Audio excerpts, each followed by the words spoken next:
Good evening and thanks for joining us this evening. Tonight, as we head toward the climatological peak of severe weather season, we want to take a look back at storms in the past and reminders and reflections of what severe weather season can bring to the Sunflower State. Throughout this special, we'll also go behind the scenes with a look at our partnerships with both the National Weather Service and our team of storm chasers who collectively help all of us bring vital information to you at home. Over the last several years, we've had several big tornadoes impact northeast Kansas and many more that happened without much damage. Back in 2011, Redding was impacted by an EF3 tornado, and while that tornado created significant damage to the Lyon County community, that community rallied together and was able to build it back.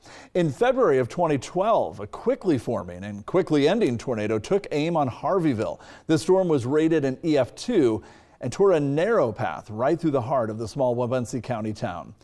For several years, the tornadoes we had were more commonly in the countryside, hitting a smaller number of structures for each one. One significant round of tornadoes, though, formed in mid-May of 2019, with most of them, again, staying in the open country primarily. But then just 1 week later, a larger tornado formed in late May 2019, just barely passing south of the city of Lawrence. This tornado was wedge-shaped, a violent tornado peaking out at EF4 strength. And then the Westmoreland tornado just last year. Meteorologist Eli Millard takes a closer look back at last year's storm in Pottawatomie County. Westmoreland, Kansas, the historic city on the Oregon Trail. On the morning of April 30th, 2024, it was quiet, but that would later change in the afternoon hours. On the day of April 30th, 2024, the majority of northeast Kansas was placed in an enhanced risk for severe weather. This included the risk of damaging wind, large hail, and the potential for tornadoes. The environment was robust for thunderstorms with just enough instability and wind shear. Storms formed in the afternoon and raced towards the east. One of the storms rolled into Pottawatomie County and began to rotate. It looks like it would be hitting the west side of town right now. It is that close where that rotation is. So if we've got a tornado on the ground, here's the town of Westmoreland. It looks like the tornado may be hitting the northwestern corner of town.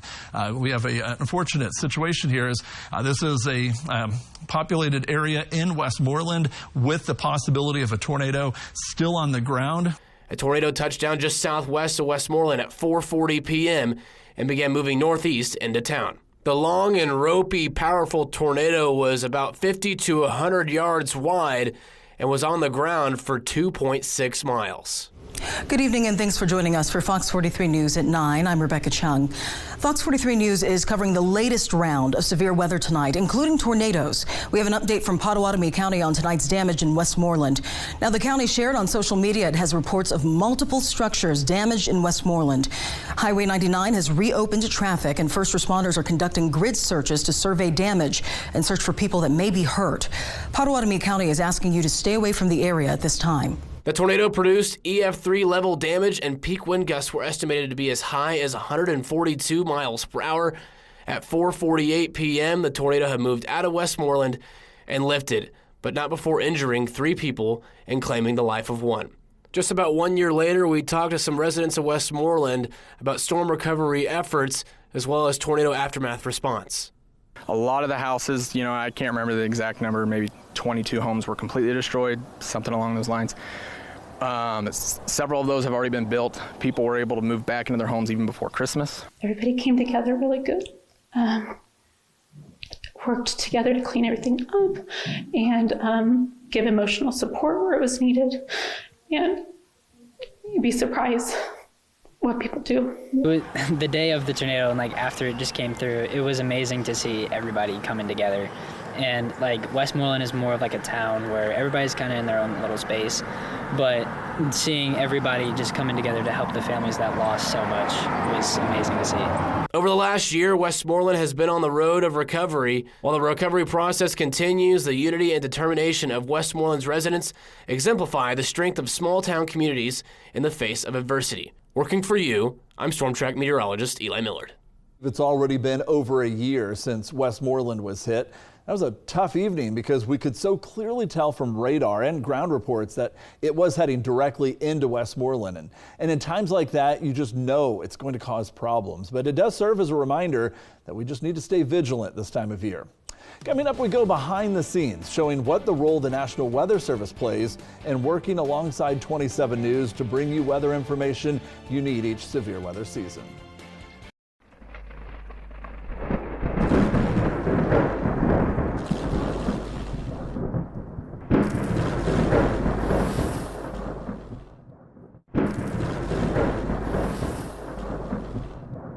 Hi, I'm Evan with Noller Ford. I'm here with the F-150 pickup, that #1 selling half-ton in America. This beauty offers the XLT Black Appearance Package Plus, so you get the upgraded 20-inch gloss black wheels, up to 13,500 pounds of towing, available in a 2.7, a 3.5 hybrid if you like better gas mileage, or a 5.0 V8. Come on down to Noller Ford. For a limited time only, we have better than employee pricing for all, and we have a great selection of new F-150s like this one right here. Come down and see us. This spring, the vibe here is crazy. May your day have stars. We'll see you there. May your day ring. My button is broken. May your day surprise you. This is the best day of my life.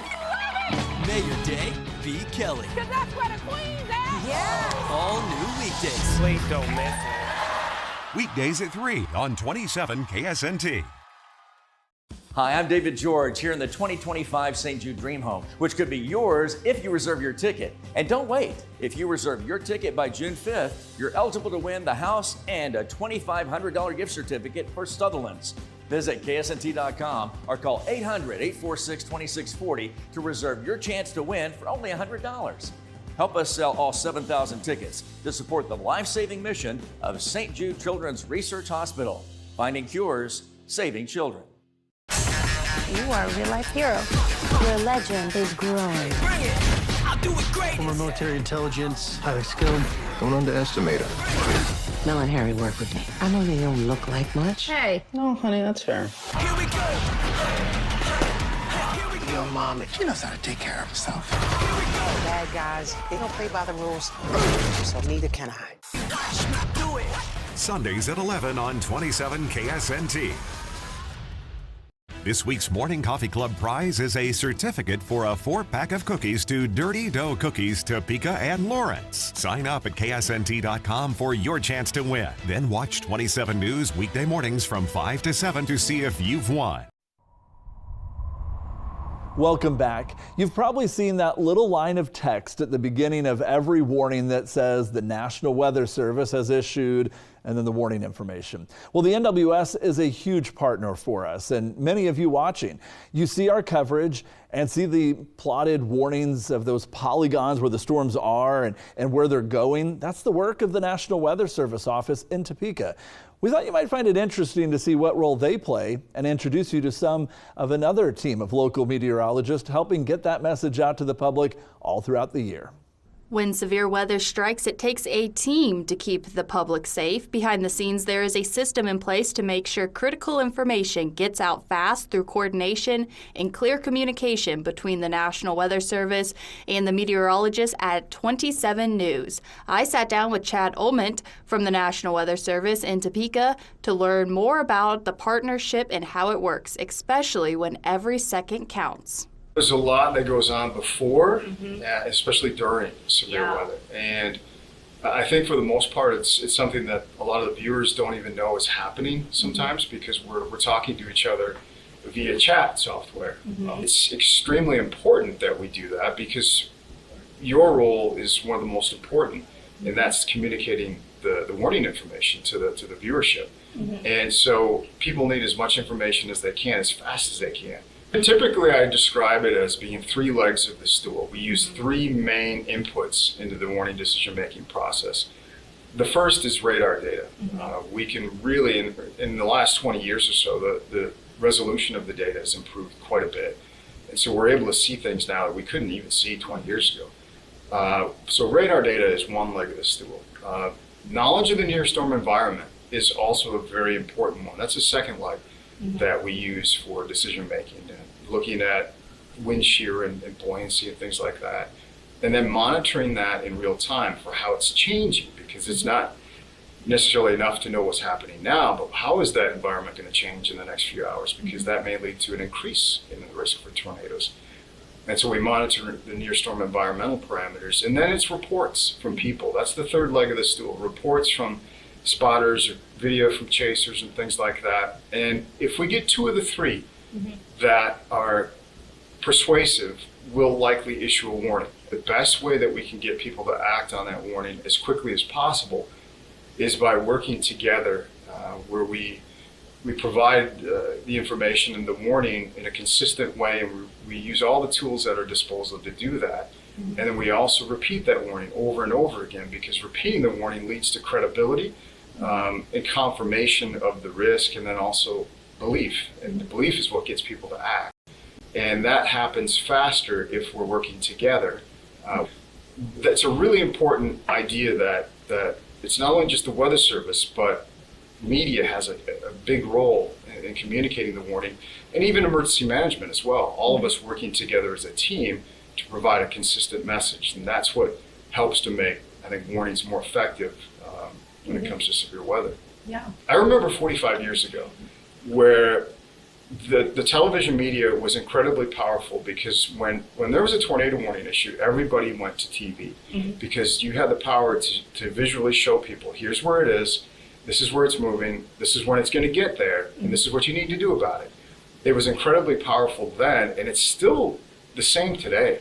When people need information, they're going to go to television media, or it's our hope that they do, because you still have the power to do that quickly, within a minute. One of the most important things is sort of emphasizing the importance of the teamwork that we have. Somebody asked me, what's the most credible organization? Is it the Weather Service? Is it media? Is it emergency management? Is it the firefighters? I said it's not one of them, it's all of us together. All of us together sending out a consistent message and repeating that over and over again. That's what's most credible.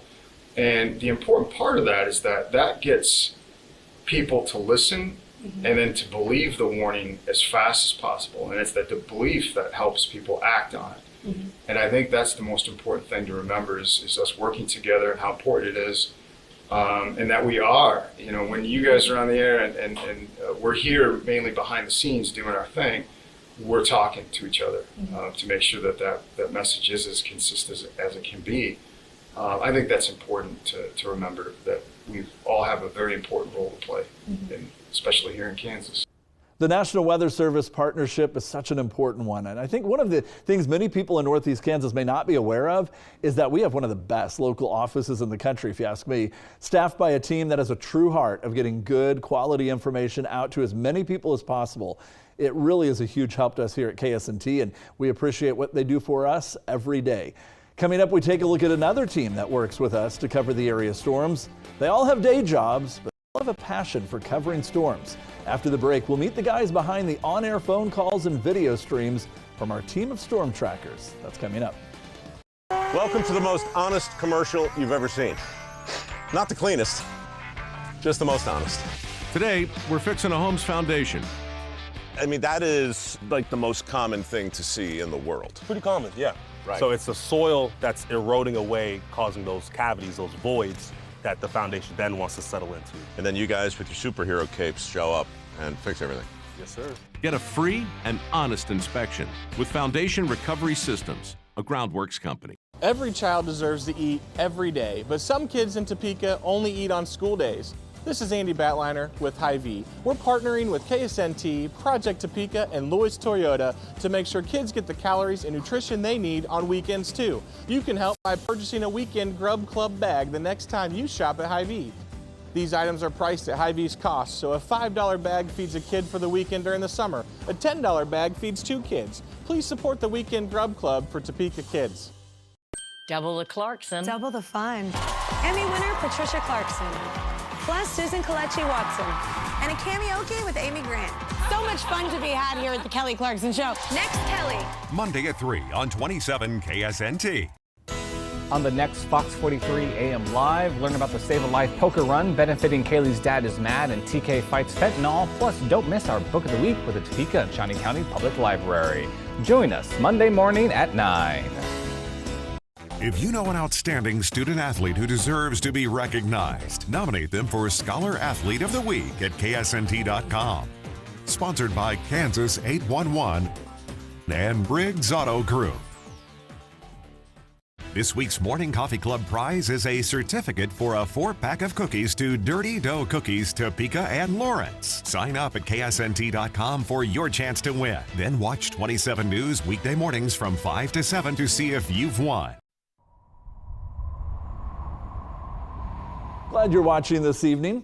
When storms are bearing down on the area, there's a group of chasers that help us craft our coverage by giving us ground truth of where the greatest danger is forming. This information helps us decide on whether to be on air to alert you and when it's safe to get back to regular programming. That's when that danger would be over. Meteorologist Eli Millard met up with our team of storm trackers. Hey, Matt, we got a confirmed tornado on Darren's shot here. Okay, let's go pull that up if we can. If we pull up the chaser computer, go and take that full if we can. So step out of the way. You can see that tornado. Looks like it's on the lower right-hand part of the screen there. It does look to be on the ground. Storm chasers are a vital part of severe weather coverage. I'm sure you've heard their voices and seen their pictures and videos. But now it's time to put a face to it. Meet Darren Brunin and Curtis Geiken. Been chasing for 23 years now, almost a quarter of a century. That's crazy to think about. Started chasing for KSNT in 2017. I grew up right nearby in Rossville, 10 miles from here, I think, roughly. So just west of there. So Darren, I saw you heading west across some of our northern counties. If you can hear me, give us an indication of where you're located and what you might be seeing from your point of view. Sure. Right now, I am 3 miles north of Wetmore, looking to the west. We've had several pronounced wall clouds, funnel cloud even briefly. Right now, I'm not seeing much in the way of a wall cloud, but still watching the storm very closely.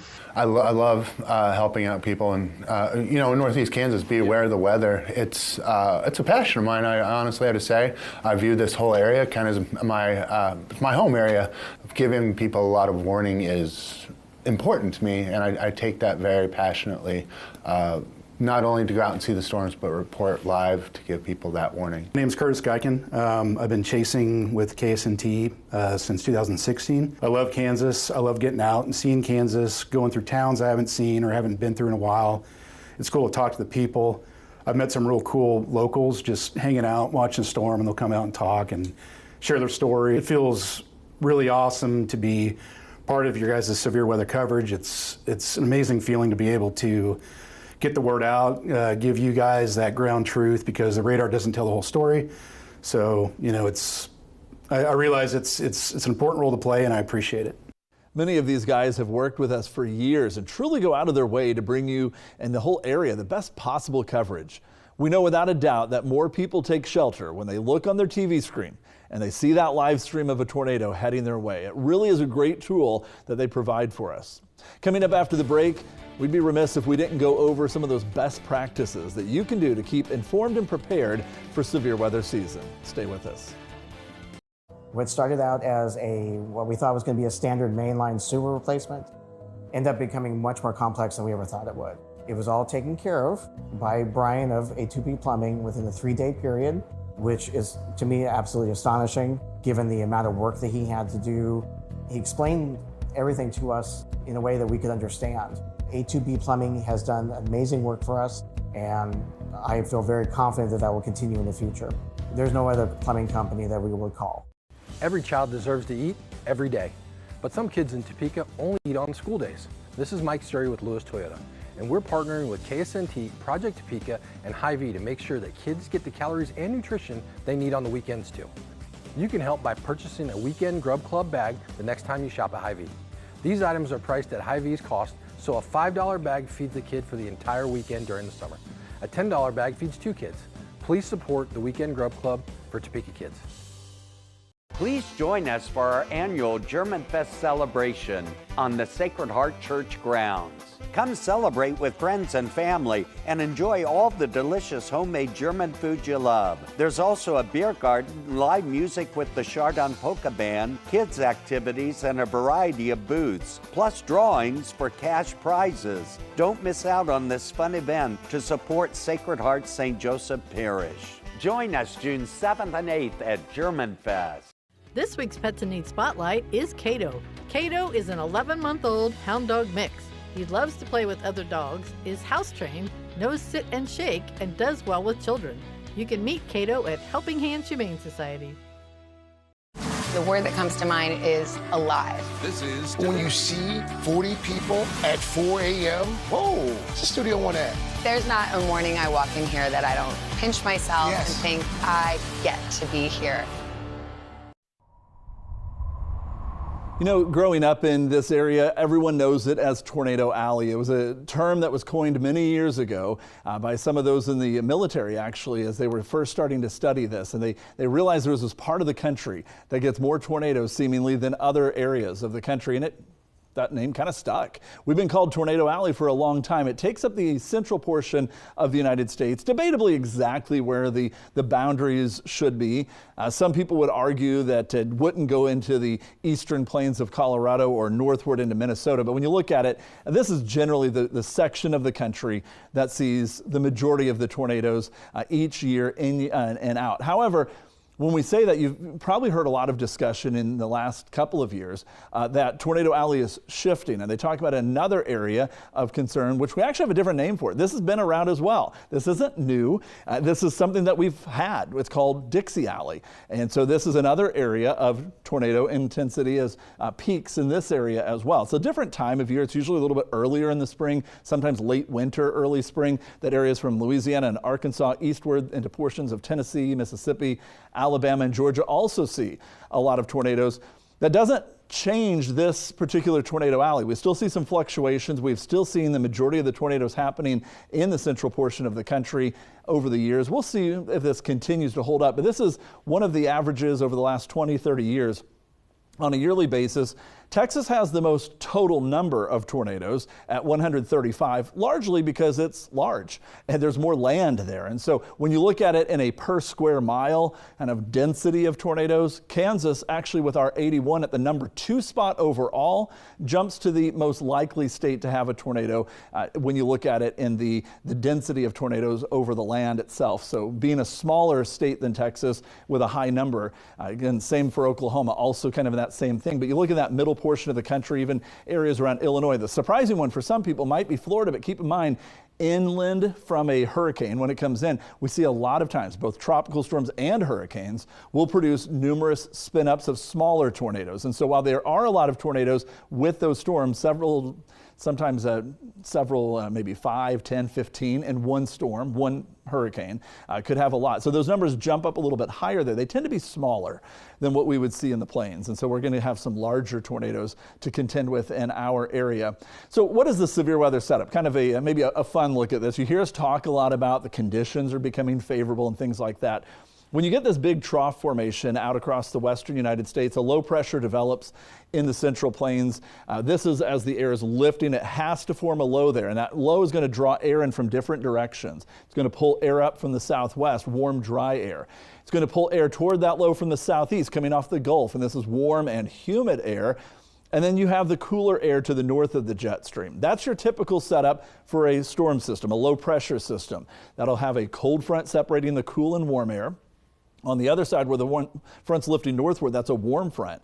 But a very important front is this one right here. We call it the dry line. The dry line kind of marks the western edge of the moisture coming off the Gulf. You could think of it as the eastern edge of the dry air coming out of the southwest. But that boundary between those two, where that line is often where storms become favorable and fire up in the midsection of the country. Watch this front very closely, because that's kind of a danger zone of storm potential when this develops. And it's a common feature in the midsection of the country. It is why we are Tornado Alley, because that area in the middle of the country with the dry air from the west, the humid air from the south and east, joins up together, butts up right next to each other, and becomes a firing ground for those scattered thunderstorms in an area that we know as Tornado Alley.